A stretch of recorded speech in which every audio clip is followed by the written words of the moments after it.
tuh bukan dilahirin miskin, lu main di sistem yang dicurangin dari atas sampai bawah. Gua ke rumah sakit, dokter, mereka ngomong, oh gue suka nontonin podcast lu, keren banget bro, thank you banget, lu ngubah hidup gue. Dari gaji gue investasikan dan luar biasa. Pikiran gue nih, ini dokter ngapain nonton gue?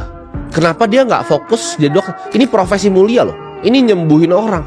Kenapa dia harus jadi semi hedge fund manager? Kenapa dia harus ngerti apa itu indeks S&P 500?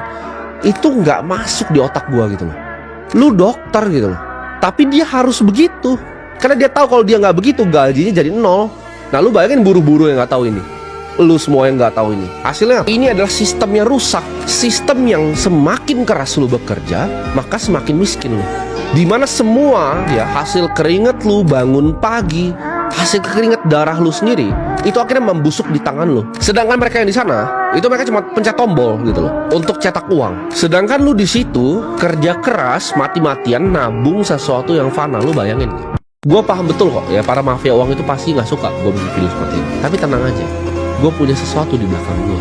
Di belakang gue itu adalah waktu yang mereka tidak punya. Gue tuh orang yang pikir sangat panjang. Gue selalu main 10 langkah ke depan. Apakah ada yang gak suka gue bikin gini? Mereka lah pasti, yang sindikat ini yang bikinnya. Tapi apakah gue takut? Enggak, aman. Kenapa? Suatu saat mereka semua akan mati. Jadi untuk mengganti kekuasaan itu tidak perlu diambil langsung. Untuk ngubah gamenya, gue gak perlu langsung dobrak gini. Biarin aja dulu begini, gak apa-apa. Tapi di saat mereka semua ini sudah mati, sama waktu, matinya sama waktu, bukan sama gue. Makanya kadang gue bikin video-video seperti ini, gue gak ngomong ke semua generasi. Sorry nih buat yang 40-50. Gue lebih pengen ngomong ke yang 15, 20, 25. Karena ini akan jadi generasi yang bareng gue dan gantiin depan. Kita punya konsensus yang sama, uang yang sama yang kita mau pakai itu mati semua. Ketika generasi ini udah jadi generasi penerus, gue akan di situ bikin sistem moneter yang fair.